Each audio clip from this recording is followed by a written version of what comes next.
Right, all eyes are on this afternoon's budget speech by Finance Minister Enoch Godongwana. The country's electricity crisis is top of the agenda as we continue experiencing rolling blackouts with stage 6 currently taking place. The question is, will we see another Eskom bailout? Last year, Godongwana announced a tightening on bailouts for state-owned entities. Let's go now live to eNCA's Rofhiwa Madzena, who's outside Parliament ahead of the speech. Rofhiwa, when we talk about these bailouts that have been going to Eskom, the 400 billion rand debt that government has said is going to actually take over from Eskom, etc. Eskom saying is owed by municipalities. What are the people that you're speaking to expecting to hear around this particular issue this afternoon? I suppose the big question is how to navigate a very tight budget, Masaho. Times are tough, not just for households, but for the country as a whole. The big culprit obviously being Eskom, and the fact that giving money to Eskom is like putting it through a colander. It just falls right through because we haven't seen a return on investment. But one of the revenue streams that government relies on, the biggest actually, is a tax revenue. We've seen that corporate taxes have come through for the country quite a bit, but that commodity super cycle that we saw, Masaho, sadly is coming to an end, and government is going to need to find other forms of revenue. So let's unpack that further. We've got Leroux Rolofse from Deloitte, a tax specialist. Thank you very much for joining us. Let's start with that issue around taxes and the collection thereof. One of the biggest is the VAT, and I'm just wondering what the finance minister is going to be doing in this regard. Do you think we're going to be seeing more zero-rated items being added to the basket with an increase in VAT, or is the minister going to avoid that for now? Yeah, we've spoken in the past about raising VAT. That's been a question that's perennially asked. Would there be a raising in the VAT rate? That I don't see happening. If anything, a reduction in the VAT rate. You've asked about maybe specific zero ratings being brought in. I think we can well see that. So the idea with the VAT rate is you want to keep it as broad as possible with as few exceptions and exemptions as possible. But with consumers being under pressure to the extent that they are, there is a need, I think, for certain targeted reliefs on certain specific foodstuffs and something like bottled water, for example, to give people that are really struggling just that little bit of relief in terms of the VAT that they pay on specific items. So no, I don't see the VAT rate going up.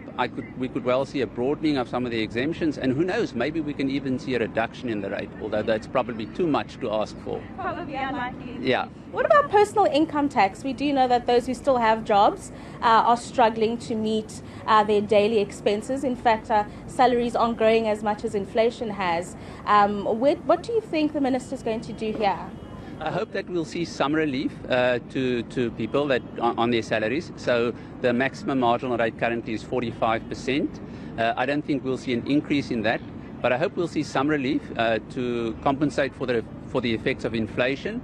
And then there is talk about maybe also targeted reliefs, such as for people that are installing solar systems or other systems to cope with the Eskom load shedding, so that they can get some tax relief on the expenditure that they incur, because in a way that's an additional tax that we are paying. We have to spend a lot of money to install these backup systems, otherwise we can't live and work.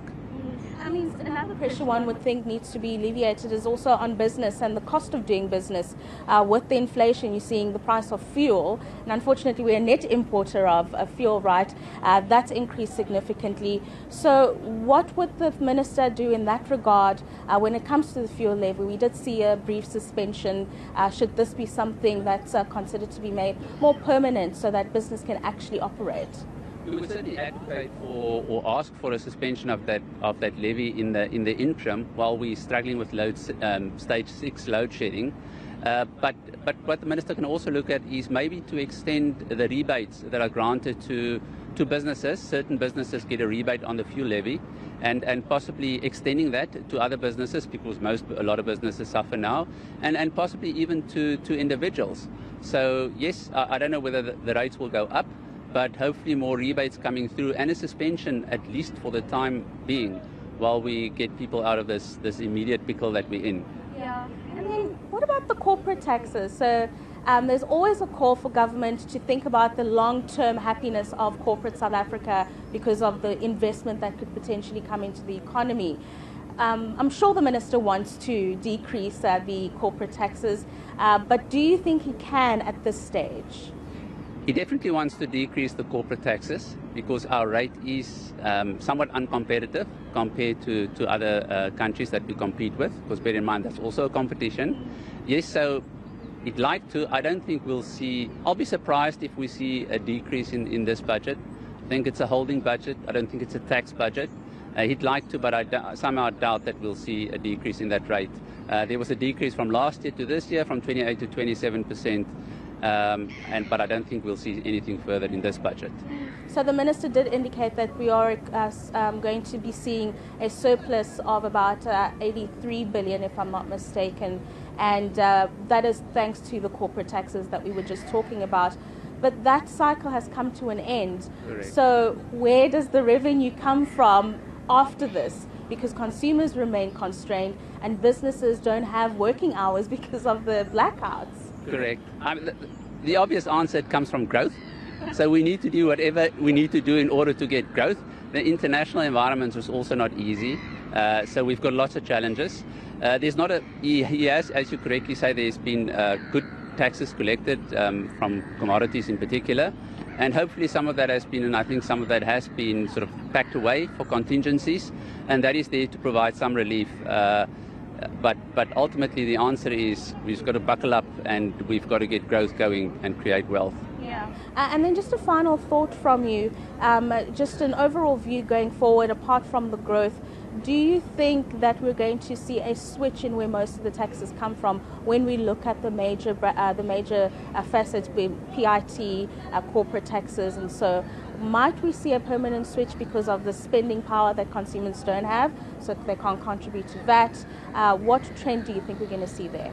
In my view, it's unlikely that personal income tax would become not the main contributor of tax revenues. Personal income tax, then VAT, corporate tax has become increasingly important again. There was a time when it was really in decline. We see the value of that. No, I don't see a change in that mix between the different taxes.